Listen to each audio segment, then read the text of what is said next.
বিসমিল্লাহির রহমানির রহিম। প্রিয় শিক্ষার্থী এবং এই মুহূর্তে আমাকে যারা লাইভে দেখছেন সবাইকে আমার সালাম জানাই। আসসালামু আলাইকুম ওয়া রাহমাতুল্লাহি ওয়া বারাকাতুহু। আমি আজকে এখানে হাজির হয়েছি অনার্স প্রথম বর্ষের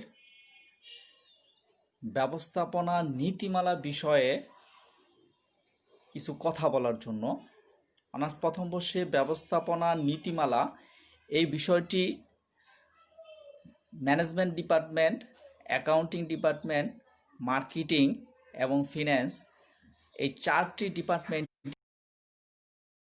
সুতরাং ব্যবস্থাপনা নীতিমালা বিষয়ের আজকে যে আলোচনাটা করব আমি, প্রতিটি ডিপার্টমেন্টেই যেহেতু ব্যবস্থাপনা নীতিমালা বিষয়টি রয়েছে, কিন্তু ভিতরে চ্যাপ্টার ওয়াইজ কিছু ভিন্নতাও রয়েছে। তো ওই চ্যাপ্টার ওয়াইজ ভিন্নতার মাঝে যেই চ্যাপ্টারটি কমন, যেমন ব্যবস্থাপনার পরিচিতি, এই চ্যাপ্টারটি কমন, এটি সব বিভাগেরই প্রথম চ্যাপ্টার হিসাবে রয়েছে। সুতরাং এই চ্যাপ্টারে কিছু বিষয় নিয়ে আমি আজকে আলোচনা করব। আমি আমার শিক্ষার্থীদের বলবো, প্রিয় শিক্ষার্থীরা, তোমরা লাইকস এবং শেয়ার করবে যাতে তোমাদের সকল বন্ধুদের সুনজরে আসে। আচ্ছা, আমি আজকে যে বিষয়টি আলোচনায় যাচ্ছি সেটি হচ্ছে ব্যবস্থাপনা কি এবং ব্যবস্থাপনার নীতিমালাসমূহ কি কি আলোচনা করো, সেই বিষয়ে আমি আজকে আলোচনায় যাব।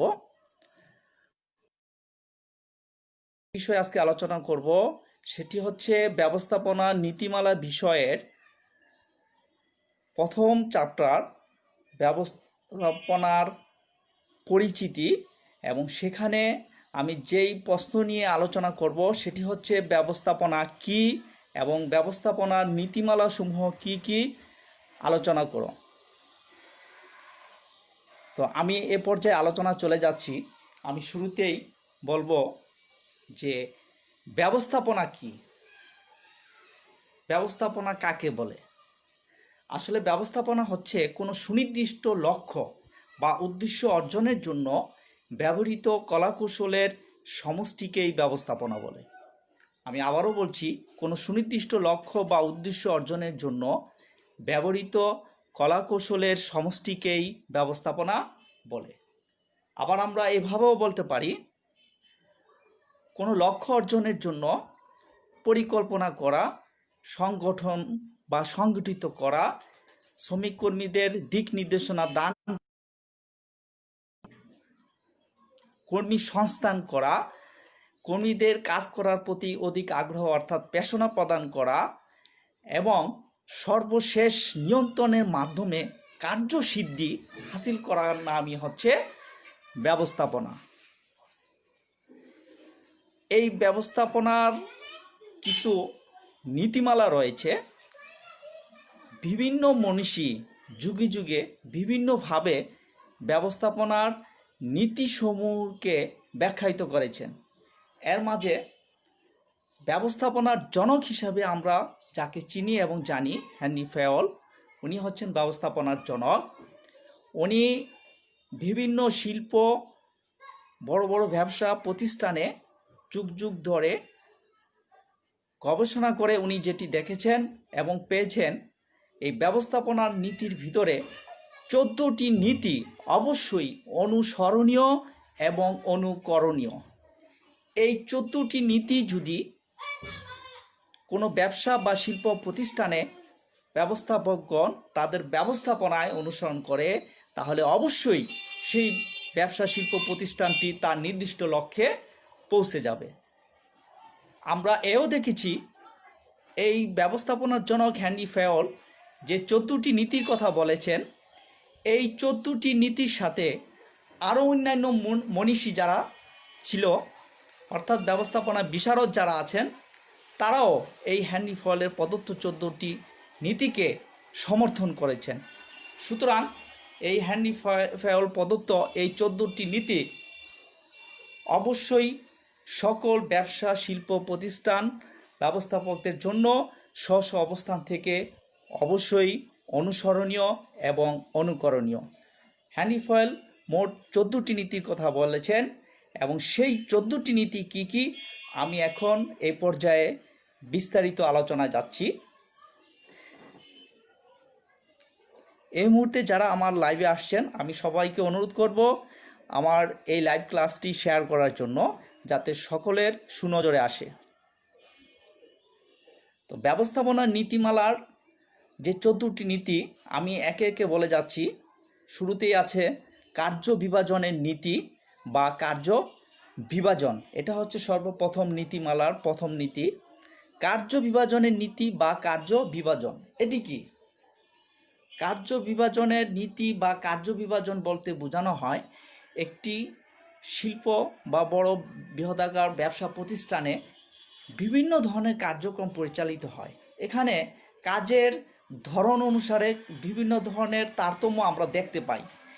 এই কাজগুলার ধরন তারতম্য অনুসারে এই কাজগুলাকে যখন বিভিন্ন বিভাগ বা উপবিভাগে বিভক্ত করে দেওয়া হয়, অর্থাৎ কাজগুলাকে যখন প্রাধান্য দিয়ে কোন কাজ কোন বিভাগে পরিচালিত হবে, গঠিত হবে এবং সেই কাজগুলা কারা কারা কোন কর্মী কী অবস্থায় করবে সেগুলা যখন ভেঙে দেওয়া হয়, সেগুলা যখন সুনির্দিষ্ট করে দেওয়া হয়, বলে দেওয়া হয়, গাইডলাইন দিয়ে দেওয়া হয়, আর সেটার নামই হচ্ছে কার্য বিভাজনের নীতি। অর্থাৎ কাজের উপর ভর করে কাজকে প্রাধান্য দিয়ে যে বিভিন্ন বিভাগ ও উপবিভাগে বিভক্ত করা হয় এবং সেখানে কোন কোন কর্মীরা কোন কাজ করবে সেটা বলে দেওয়া হয়, নিশ্চিত করা হয়, তার নামই হচ্ছে কার্য বিভাজনের নীতি। দ্বিতীয় নীতি। এরপর আমি চলে যাব নিয়মানুবর্তিতা। ব্যবস্থাপনার নীতিমালার ভিতরে 3 নম্বরে যেটা আসছে সেটা হচ্ছে নিয়মানুবর্তিতার নীতি। নিয়মানুবর্তিতার নীতি কি? এখানে নিয়মানুবর্তিতার নীতি বলতে বোঝানো হচ্ছে একটি প্রতিষ্ঠান গঠন লগ্নে, অর্থাৎ শুরুতেই প্রতিষ্ঠানের যে অভ্যন্তরীণ বাহ্যিক সকল কার্যক্রম সমস্ত কিছু ওই প্রতিষ্ঠান কখন কিভাবে পরিচালিত হবে, পরিচালনা করবে, তার যে রূপরেখা প্রণীত হয় সেটাই হচ্ছে নিয়মানুবর্তিতার নীতি। অর্থাৎ প্রতিষ্ঠানটি সারা বছর ধরে সুনির্দিষ্ট লক্ষ্য পূরণে কিভাবে কাজ করে যাবে তাহার যে দিক নির্দেশনা পরিলক্ষিত হয় সেটাই হচ্ছে নিয়মানুবর্তিতা। আর এই প্রতিষ্ঠানের নিয়ম মেনে প্রতিটি কর্মকর্তা কর্মচারীদের অবশ্যই চলতে হবে। সুতরাং বলা যায় একটি বৃহৎ শিল্প বা ব্যবসা প্রতিষ্ঠান বা মাঝারি বা ছোট যে ব্যবসা বা শিল্প প্রতিষ্ঠানের জন্যই কাজ করবে সেখানে স্ব ওই প্রতিষ্ঠানের নিয়ম মেনে কার্যক্রম পরিচালনা করার নামই হচ্ছে নিয়মানুবর্তিতার নীতি। আচ্ছা, এরপরে আমি যাব আদেশের ঐক্যের নীতি। এখন আমি যে নীতিতে আসছি সেটার নাম হচ্ছে আদেশের ঐক্য নীতি। এটা কি? আদেশ বলতে আমরা বুঝি ঊর্ধ্বতন কর্তৃপক্ষ তার নিম্নস্তর কর্মকর্তা বা কর্মচারীদের বিভিন্ন দিক নির্দেশনা প্রদান করবে, পরামর্শ প্রদান করবে, আর সেটার নামই হচ্ছে আদেশ। এখানে আদেশের ঐক্য বলতে বোঝানো হয় একটি প্রতিষ্ঠানে বিভিন্ন বিভাগে বা উপবিভাগে বিভিন্ন ধরনের কর্মীবৃন্দ কাজ করে। এখন একজন কর্মীর আদেশদাতা একজনই হবে, অর্থাৎ একজন কর্মীর আদেশদাতা একজনই হবে। একটি বৃহৎ প্রতিষ্ঠানে একের অধিক ঊর্ধ্বতন কর্মকর্তা থাকতেই পারে, কিন্তু ঊর্ধ্বতন প্রত্যেক কর্মকর্তাই একজন কর্মীকে বিভিন্ন বিষয়বস্তু নিয়ে আদেশ দিবে না। অর্থাৎ একজন কর্মী সারা বছর ধরে ঊর্ধ্বতন কর্মকর্তার মাধ্যমেই আদেশ উপদেশ ও পরামর্শগুলো শুনে আসবে এবং সে মোতাবেকই সে কাজ করবে, আর এর নামই হচ্ছে আদেশের ঐক্যনীতি। এই মুহূর্তে যারা লাইভে আসছেন আমি সকলকে আবারও বলছি, সকলের জ্ঞাতার্থে সবাই যাতে আমার এই লাইভ ক্লাসটি দেখতে পারে তার জন্য লাইক ও শেয়ার করবেন। এরপর আমি আসছি নির্দেশনার ঐক্য। নির্দেশনার ঐক্য নীতি এটা কি? নির্দেশনার ঐক্য নীতি বলতে বোঝানো হয় একটি প্রতিষ্ঠানে পূর্বেকার সময়ে একটি বৃহৎ বা মাঝারি শিল্প ব্যবসা প্রতিষ্ঠানে পূর্বেকার সময়ে কী ধরনের নির্দেশনা ব্যবহৃত হয়েছিল, কী ধরনের দিক নির্দেশনা কর্মকর্তা কর্মচারীদের দেওয়া হয়েছিল প্রতিষ্ঠানের লক্ষ্য পূরণে, এবং সেই দিক নির্দেশনা মোতাবেক যদি ওই প্রতিষ্ঠানগুলো তাদের কাঙ্ক্ষিত লক্ষ্যে পৌঁছে থাকে, ওই নির্দেশনাকে অনুসরণ করে বর্তমানে যদি ব্যবস্থাপক তার প্রতিষ্ঠানের নির্দেশনা ব্যবহার করে অনুসরণ করে, তাহলে তাকেই আমরা বলবো নির্দেশনার ঐক্যনীতি। অর্থাৎ পূর্বে ব্যবসা শিল্প প্রতিষ্ঠানে যে নির্দেশনা ব্যবহৃত হয়েছিল সেই পূর্বের নির্দেশনার সাথে সঙ্গতি রেখে সামঞ্জস্য রেখে একই জাতীয় নির্দেশনা যদি বর্তমানেও প্রতিষ্ঠানে ব্যবহৃত হয়, তাহলে তাকে আমরা বলবো নির্দেশনার ঐক্যনীতি। এরপর আমি যাব যে নীতিমালায়, সেটার নাম হচ্ছে সাধারণ স্বার্থে নিজের স্বার্থ ত্যাগ। সাধারণ স্বার্থে নিজের স্বার্থ ত্যাগ এটা কি? আমরা সাধারণত বুঝি যে সাধারণ স্বার্থে নিজের স্বার্থ ত্যাগ মানে অপরের জন্য, 10 জনের জন্য যদি নিজের স্বার্থকে ত্যাগ করে দেওয়া হয়, অর্থাৎ 10 জনের উপকার হোক, আমি নিজে ক্ষতিগ্রস্ত হলে হব, কিন্তু 10 জনের উপকার যদি হয় তাহলে কোনো সমস্যা নাই, আমি এই কাজটি করে যাই, তাহলে সেটা হচ্ছে সাধারণ স্বার্থে নিজের স্বার্থ ত্যাগ। কিন্তু এখানে এই ব্যবস্থাপনার নীতিমালা সাধারণ স্বার্থে নিজের স্বার্থ ত্যাগ বলতে এখানে বোঝানো হচ্ছে প্রতিষ্ঠানে যে সকল কর্মকর্তা কর্মচারী বা কর্মীবৃন্দ রয়েছেন তারা প্রত্যেকে স্ব নিজের স্বার্থটাকে পরিত্যাগ করে সর্বোপরি প্রতিষ্ঠানের লক্ষ্য অর্জনে প্রতিষ্ঠানের স্বার্থটাকে বড় করে দেখে যদি সে প্রতিষ্ঠানের লক্ষ্য পূরণে কাজ করে যায় অবলীলায়, তাহলে তাকেই আমরা বলবো সাধারণ স্বার্থে নিজের স্বার্থ ত্যাগ। অর্থাৎ কোনো কর্মী নিজের তেমন একটা উপকার হবে না বা তেমন ব্যক্তিগতভাবে সে লাভজনক হবে না জেনেও যখন প্রতিষ্ঠানের স্বার্থে সে তার কায়িক শ্রম, মেধা, জ্ঞান ইত্যাদি ব্যয় করে, তখন তাকে আমরা বলবো সাধারণ স্বার্থে নিজের স্বার্থ ত্যাগ। আচ্ছা, এরপরে আমরা চলে যাচ্ছি পরের নীতিমালার পয়েন্টে। এরপরে আসছে অথবা পারিশ্রমিক। এটা কি? আমরা সাধারণত পারিশ্রমিক বলতে বুঝি কোনো সুনির্দিষ্ট কাজ বা কর্ম করার পর, অর্থাৎ কোনো সুনির্দিষ্ট কাজ বা কর্ম শেষ হওয়ার পর মালিকের কাছ থেকে যে অর্থ আশা করা হয় বা যে অর্থ প্রদত্ত হয় তার নামই হচ্ছে পারিশ্রমিক।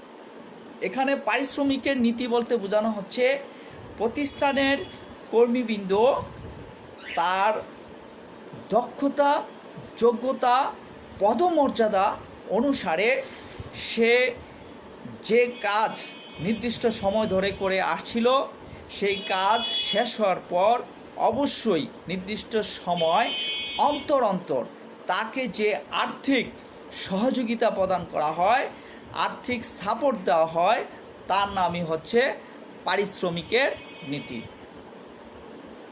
একটি প্রতিষ্ঠানে অবশ্যই সকল কর্মকর্তা কর্মচারী কর্মীবৃন্দদের দক্ষতা, পদমর্যাদা অনুসারে অবশ্যই তাকে নির্দিষ্ট সময় অন্তর অন্তর ন্যায্য পারিশ্রমিক প্রদান করতে হবে, আর এর নামই হচ্ছে পারিশ্রমিকের নীতি।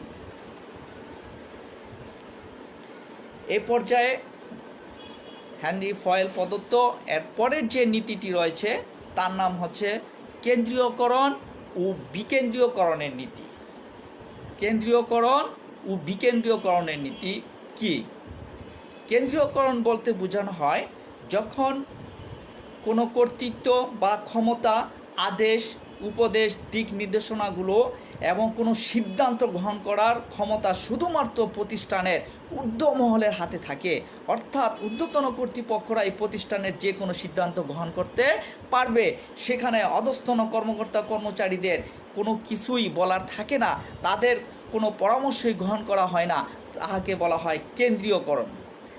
আর বিকেন্দ্রীয়করণ হচ্ছে যখন ঊর্ধ্বতন কর্মকর্তা প্রতিষ্ঠানের স্বার্থে অধস্তন কর্মকর্তা কর্মচারীদের সাথে আলাপ আলোচনা করে যখন কোনো একটি বিষয়ে সিদ্ধান্ত গ্রহণ করে, সেটা হচ্ছে বিকেন্দ্রীয়করণ। একটি প্রতিষ্ঠানের লক্ষ্য পূরণে অবশ্যই কেন্দ্রীয়করণের নীতি যেমনি থাকতে হবে, ঠিক তেমনি বিকেন্দ্রীয়করণের নীতিও থাকা চাই। কোনো কোনো বিষয় আছে যে বিষয়গুলো প্রতিষ্ঠানের ঊর্ধ্বতন কর্তৃপক্ষের হাতেই থাকবে এবং তারাই ওই বিষয়ে সিদ্ধান্ত গ্রহণ করবে। আবার ঠিক তেমনি কিছু বিষয় রয়েছে যে বিষয়গুলো অবশ্যই প্রতিষ্ঠানের স্বার্থে অধস্তন কর্মকর্তা কর্মচারীদের সাথে আলাপ আলোচনা কর্মে এই সিদ্ধান্ত গ্রহণ করতে হবে, যেটা বিকেন্দ্রীয়করণ। সুতরাং একটি কারবার বা শিল্প প্রতিষ্ঠান তার লক্ষ্য পূরণে যদি অগ্রসর হতে হয়, তাহলে কেন্দ্রীয়করণ ও বিকেন্দ্রীয়করণ উভয় নীতি অনুসরণ করতে হবে। এরপরে আমি চলে যাচ্ছি জোড়াময় শিকলের নীতি। এখন যেই নীতিটি নিয়ে আলোচনা করছি আমি, সেই নীতির নাম হচ্ছে জোড়াময় শিকলের নীতি। এটি কি? জোড়াময় শিকল। জোড়াময় শিকল, এখানে বোঝা যাচ্ছে যে একটির সাথে আরেকটির সম্পর্ক, অর্থাৎ একটির সাথে আরেকটির সংযুক্তিকেই বোঝানো হচ্ছে জোড়াময় শিকল। এখানে একটি কারবার বা শিল্প প্রতিষ্ঠানে ঊর্ধ্বতন কর্মকর্তা থেকে শুরু করে ক্রমান্বয়ে একজন সাধারণ শ্রমিক পর্যন্ত ধাপে ধাপে কে কার উপর কর্তৃত্ব ও দায়িত্ব ফলাবে, কে কাকে আদেশ উপদেশ দিবে, কে জবাবদিহিতা করবে, এ সমস্ত কর্মীদের মধ্যে উপর থেকে নিচে বা নিচ থেকে উপরে, আবার ঠিক তেমনি কে কোন কর্ম কিভাবে কত সময়ের মধ্যে পরিচালিত করবে, কাজের সাথেও এক বিভাগের সাথে আরেক বিভাগের, এক উপবিভাগের সাথে আরেক উপবিভাগের যে যোগসূত্র রয়েছে, তার নামই হচ্ছে জোড়াময় শিকলের নীতি। আর এই নীতিটি অবশ্যই একটি প্রতিষ্ঠানে থাকতে হবে। ঊর্ধ্বতন কর্মকর্তা থেকে শুরু করে অধস্তন কর্মচারী পর্যন্ত যেমনি একে অপরের সাথে যোগ সাজেশ থাকতে হবে, ঠিক তেমনি একটি প্রতিষ্ঠানে কাজের মাঝেও অবশ্যই যোগ সাজেশ থাকতে হবে। আর এর নামই হচ্ছে জোড়াময় শিকলের নীতি। এরপরে আমি যাব শৃঙ্খলার নীতি। এটি কি? শৃঙ্খলার নীতি, শৃঙ্খলা মানে নিয়ম মেনে চলার নামই শৃঙ্খলা। আর নিয়ম মেনে যখন চলা হবে না, নিয়মের যখন ব্যত্যয় ঘটবে, তখন সেটি হয়ে যাবে বিশৃঙ্খলা। এখানে হেনরি ফয়েল শৃঙ্খলার নীতির কথা বলেছেন। তার মানে প্রতিষ্ঠান গঠন লগ্ন থেকে শুরু করে প্রতিষ্ঠান তার লক্ষ্য পূরণে শুরুতেই যে নিয়ম নীতিমালা তৈরি করেছিল, সেগুলা মেনে প্রতিষ্ঠান পরিচালনা করা, আর সেটাই হচ্ছে শৃঙ্খলার নীতি। এবং সেই নিয়মের ভিতরে থেকে প্রতিষ্ঠানের সকল কর্মকর্তা কর্মচারী তাদের স্ব দায়িত্ব পালন করবে, ঠিক তেমনি কার্যক্রমও সারা বছর ধরে পরিচালিত হবে, আর সেটির নামই হচ্ছে শৃঙ্খলার নীতি। আচ্ছা, এরপরে আমি যাব যে নীতিটি হেনরি ফয়েল প্রদত্ত 14 নম্বর নীতি, সেটি হচ্ছে সাম্যতার নীতি। নীতির নাম হচ্ছে সাম্যতার নীতি। সাম্যতা মানে সমান, সমান চোখে দেখা। এখানে কাউকে ছোট নয়, কাউকে বড় করেও দেখার অবকাশ নেই।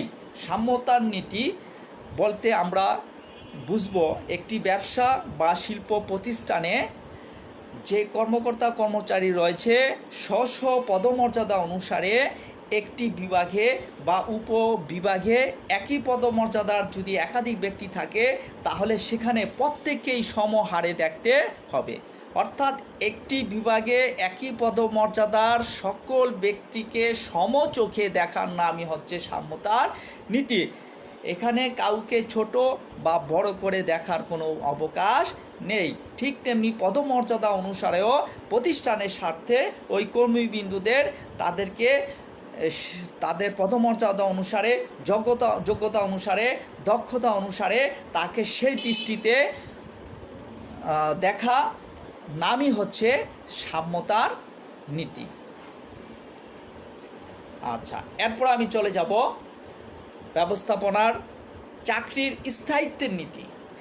এখন যে নীতিটি নিয়ে আমি কথা বলবো সেই নীতির নাম হচ্ছে চাকরির স্থায়িত্বের নীতি। এটি হচ্ছে ব্যবস্থাপনার নীতিমালার 12 নম্বর নীতি, চাকরির স্থায়িত্বের নীতি। তার মানে এখানে বোঝানো হচ্ছে প্রতিষ্ঠানে যে কর্মকর্তা কর্মচারী বা কর্মী সাধারণ শ্রমিকবৃন্দ রয়েছেন তারা প্রত্যেকেই চায় তার চাকরির স্থায়িত্ব। যদি কোনো অন্যায় অপরাধ বা বিশৃঙ্খলা জাতীয় এমন কোনো কাজ না করে যে কাজের বিনিময়ে ওই প্রতিষ্ঠান ক্ষতিগ্রস্ত হতে পারে, এগুলা ব্যতীত যদি একজন কর্মী তার দায়িত্ব পালন করে তাহলে অবশ্যই তার চাকরি হারাবার ভয় নেই। সে দীর্ঘদিন তার পেশায় সে ওই চাকরিরত অবস্থায় থাকতে পারবে, তার চাকরি হারাবার কোনো ভয় নেই। মোট কথা, একটি প্রতিষ্ঠানে যে সকল কর্মকর্তা কর্মচারী বা সাধারণ শ্রমিক রয়েছে তারা কর্মস্থলে যদি অন্যায় অপরাধ বা প্রতিষ্ঠান বিরোধী কোনো কর্মকাণ্ডে লিপ্ত না হয় তাহলে তাদের চাকরি যাবে না, চাকরি বিচ্যুতি ঘটবে না। আর এর নামই হচ্ছে চাকরির স্থায়িত্বের নীতি। এরপরে যে নীতিটি রয়েছে, আমি চলে যাচ্ছি হেনরি ফয়েল প্রদত্ত ব্যবস্থাপনার নীতিমালার 13 নম্বর নীতি, যেটাকে বলা হয় উদ্যোগের নীতি। উদ্যোগের নীতি এটি কি? উদ্যোগ অর্থাৎ নতুন কিছু সৃষ্টি বা আবিষ্কার করা, কলাকৌশল তৈরি করা, এর নামই হচ্ছে উদ্যোগ। নতুন কিছু সৃষ্টি বা আবিষ্কার করার নামই হচ্ছে উদ্যোগ। আর এই উদ্যোগের নীতি বলতে এখানে হেনরি ফয়েল বোঝাতে চেয়েছেন একটি প্রতিষ্ঠানে পদমর্যাদা অনুসারে যে সকল কর্মকর্তা কর্মচারী বা সাধারণ শ্রমিকবৃন্দ রয়েছে তারা কাজ দীর্ঘদিন ধরে করার ফলে তার মাঝে ওই কাজ সম্পর্কে বিরূপ এক অভিজ্ঞতার সৃষ্টি হতে পারে। সে ওই কাজটা আরও দ্রুততার সহিত করার সেই জ্ঞান চিন্তা চেতনা ভাবনা কলাকৌশল তার মাঝে সৃষ্টি হইতে পারে। এবং প্রতিষ্ঠান শুরু লগ্নে যে নিয়ম নীতিমালা কাজের যে রুটিন তৈরি করে দিয়েছিল সেই অনুযায়ী কাজ করতে এসে এবং কাজ করতে করতে ওই কর্মকর্তার মাঝে এরকম মনে হতে পারে যে আমি যেটা মনে করছি, অর্থাৎ আমি যদি আমার নীতি কলাকৌশল যদি আমি আমার কর্মে আমি প্রয়োগ করি তাহলে হয়তোবা প্রতিষ্ঠানের পক্ষ থেকে তুলে ধরা আমাকে যেভাবে কাজ করার জন্য গাইডলাইন দেওয়া হয়েছে তার চাইতে আমার মনে হয় আমি যদি আমার কলাকৌশল আমার নীতি অনুসারে যদি আমি কাজ করি, মনে হয় প্রতিষ্ঠান তার লক্ষ্য পূরণে আমি আরও আগে ভাগে কাজটি আরও সফলতার সহিত শেষ করতে পারবো। আর এটি হচ্ছে উদ্যোগের নীতি।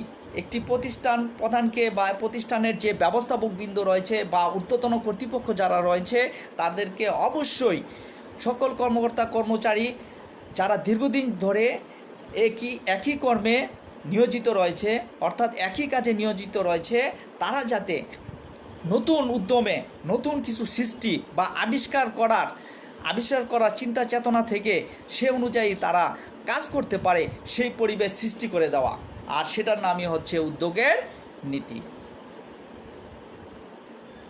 প্রিয় শিক্ষার্থীরা, আমি এ পর্যায়ে সর্বশেষ হেনরি ফয়েল প্রদত্ত যে নীতিমালা রয়েছে সর্বশেষ নীতিতে চলে এসেছি, আর সেই নীতিটির নাম হচ্ছে একতাই বলের নীতি বা একতাই বল। কথায় আছে, 10 মিলে করি কাজ, হারি জিতি নাহি লাজ, 10 লাঠি 1 বোঝা। এখানে একতাই বল বলতে বোঝানো হচ্ছে প্রতিষ্ঠানে কাজ করতে যে এমনও কোনো সময়ে সমস্যা দেখা দেয় যে একার পক্ষে কোনো কর্মীর তার ওই কাজটি করা সম্ভবপর হয়ে ওঠে না। তখন যদি তার কাজে তার সাথে একই প্ল্যাটফর্মে একই বিভাগে যারা কর্মরত ছিল তারা যদি এগিয়ে আসে, তাহলে ওই কাজটা তখন সেই মুহূর্তে তার জন্য সহজ হয়ে যায়। অর্থাৎ একজন কর্মীকে কাজে সহযোগিতা করার জন্য অন্যান্য কর্মীরা এগিয়ে আসা, তার কাজকে সহজ করে দেওয়ার জন্য শুধু এগিয়ে আসাই নয়, হাতে হাত মিলিয়ে একত্রিত হয়ে প্রতিষ্ঠানের লক্ষ্য পূরণে যে কোনো সমস্যার সমাধানে কর্মীরা যখন কাজ করবে, সেটার নামই হচ্ছে একতাই বলের নীতি। অর্থাৎ কোনো কাজ কোনো কর্মী যদি কোনো কারণবশত না বুঝে তার পক্ষে যদি কাজটি করা সম্ভবপর না হয়, ঠিক সেই মুহূর্তে অন্যান্য কর্মকর্তা কর্মচারীরা তার এই কাজটাকে শেষ করার জন্য এগিয়ে আসবে এবং তার ওই কাজে সহযোগিতা করবে। আর এটাই মূলত একতাই বলে নীতি, এবং এই নীতির কথাই এখানে হেনরি ফয়েল এইভাবে বোঝাতে চেয়েছে। তো প্রিয় শিক্ষার্থীরা, আমি একে একে এরই মাঝে আমার হেনরি ফয়েল যে 14টি নীতির কথা বলেছেন সেই 14টি নীতি শেষ করেছি আলহামদুলিল্লাহ। তো পরীক্ষায় যদি হেনরি ফয়েল প্রদত্ত যে 14টি নীতি রয়েছে বিস্তারিত আলোচনা করো, বর্ণনা করো, বা ব্যবস্থাপনার আদর্শ নীতিমালাসমূহ কি কি বর্ণনা করো, এভাবে যদি প্রশ্ন করা হয়, তাহলে আমরা এই 14টি নীতি, হেনরি ফয়েল যে 14টি নীতির কথা বলেছেন, এই 14টি নীতি মূলত আদর্শ নীতি। আমরা এই নীতিগুলো পর্যায়ক্রমে ধাপে ধাপে একটি একটি করে আমরা আলোচনা করে দেব ইনশাল্লাহ। তো এই আজকে যে বিষয়টি নিয়ে আমি এতক্ষণ আলোচনা করলাম সেটি হচ্ছে ব্যবস্থাপনার নীতিমালা, অনার্স প্রথম বর্ষের ম্যানেজমেন্ট ডিপার্টমেন্ট, অ্যাকাউন্টিং, ফিনান্স এবং মার্কেটিং 4 ডিপার্টমেন্টেই ব্যবস্থাপনার পরিচিতি নামে যেই চ্যাপ্টারটি রয়েছে, সেই চ্যাপ্টারে প্রতিটি বিভাগের শিক্ষার্থীদের এই বিষয়টি রয়েছে, এবং যেই পার্টটি আজকে আমি আলোচনা করলাম সেটি রয়েছে। আমি আশা করব ব্যবস্থাপনা কী এবং ব্যবস্থাপনার নীতিমালা কী সেটা বুঝতে আমার শিক্ষার্থীদের কোনো সমস্যা হয়নি। আমি এই পড়াটি আজকে যে লাইভ ক্লাস নিয়েছি এটি আমি অলরেডি আমার ইউটিউব চ্যানেল খোলা হয়েছে, আমি সেখানে আপলোড দিয়ে দিব। আমার ইউটিউব ওই চ্যানেল আপলোড দেওয়ার পর আমি ফেসবুকে শেয়ার করব। আমার অনুরোধ থাকবে সকল ছাত্রছাত্রীদের, তোমরা সবাই আমার ইউটিউব চ্যানেলটি লাইক, শেয়ার এবং সাবস্ক্রাইব করবে, যাতে আমার দেওয়া সমস্ত অনলাইন ক্লাসগুলো তোমরা সহসায় যে কোনো জায়গায় যে কোনো স্থানে বসে পেয়ে যেতে পারো। তো আজকের মতো এখানেই রাখছি। ধন্যবাদ যারা এতক্ষণ ধরে আমার এই লেকচার শুনলেন। আমার শিক্ষার্থী এবং শুভাকাঙ্ক্ষী সবাইকে আবারও আমার সালাম জানিয়ে শেষ করছি। আসসালামু আলাইকুম ওয়া রাহমাতুল্লাহি